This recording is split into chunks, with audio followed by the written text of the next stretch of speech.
Hello.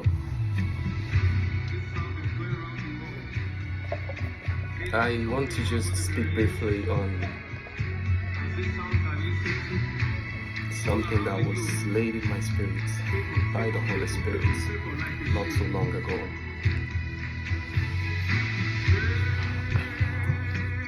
How often do you detoxify your mind?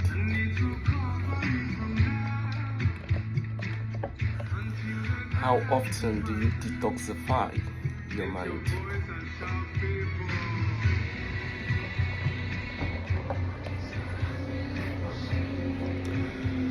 You see, the mind is like a very fertile ground.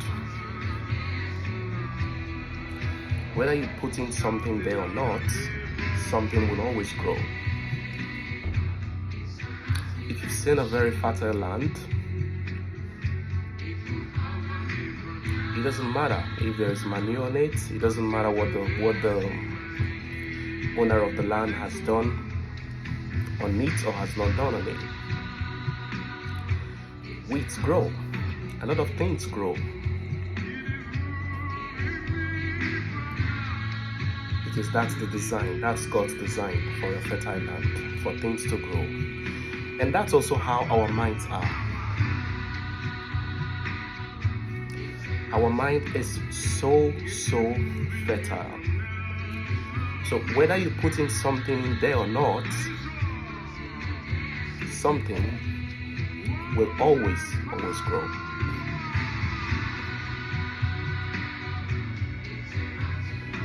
And social media is not helping. Not just social media. You don't want to believe how exposed our minds are to receiving unhealthy things, unhealthy fears for flying, because of so much news of plane crashes, fears of marriage, because of so many marriages that failed, fears of investment, because of a lot of news about how the stock market is, which for most parts are usually not very nice to hear about, because they are terrible.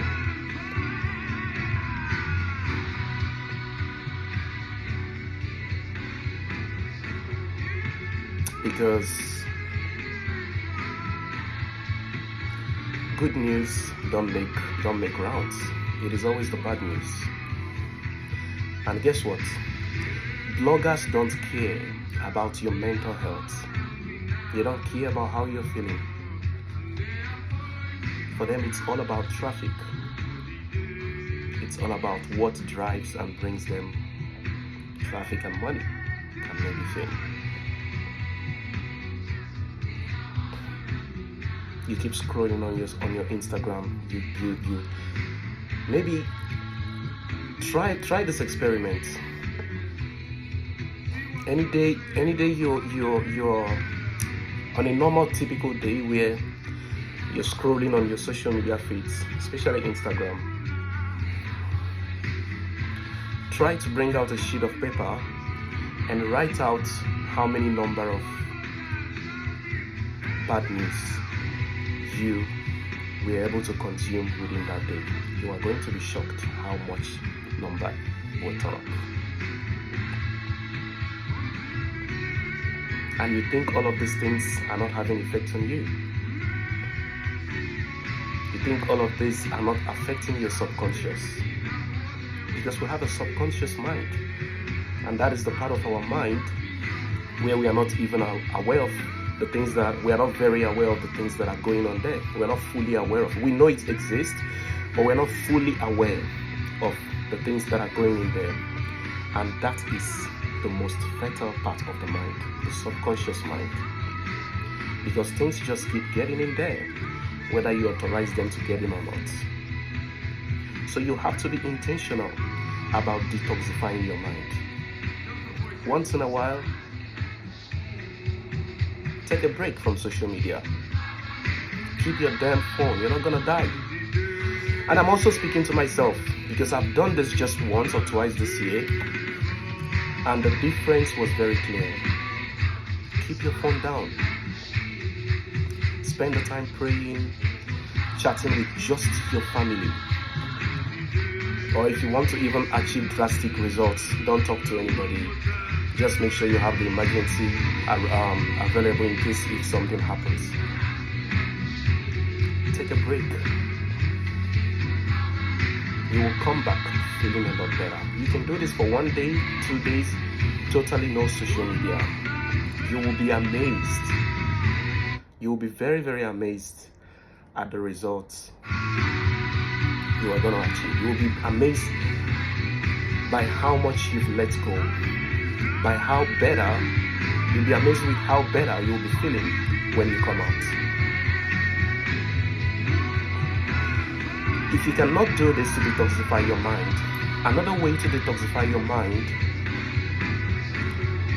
is by feeding your mind with counteracting positive things. Counteracting positive things.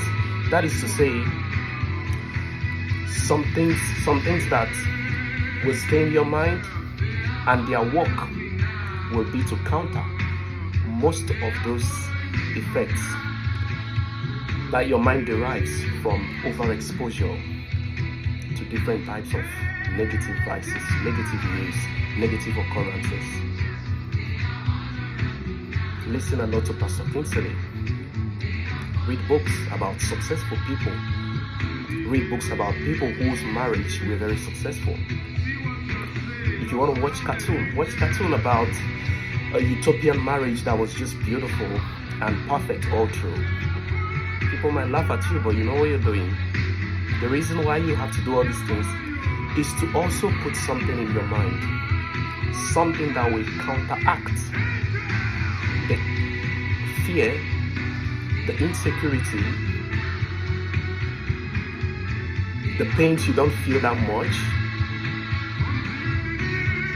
and every negative vice that social media has unintentionally dumped inside your beautiful mind. Do this as often as you can. I'm also talking to myself because I will start doing that. I'm already reading quite some. I don't usually have all the time in the world to read books, but some beautiful, mindfully healthy things that I come across, I do read them, I put them across, and I try to engage on news about successful marriages, news about how well the aviation industry is doing, all of those things that the media don't show, which are healthy for your mind. I try to engage as much as possible with all of those things, because your mental health is your responsibility. We cannot change the fact that we are already overexposed to social media. It's easy to just go in and see what's going on everywhere. But what we can change is the state of our mind. How we let that define or determine how we're going to live out the rest of our lives. Now, this is where intentionality comes in. It is your responsibility. Nobody's gonna do it for you.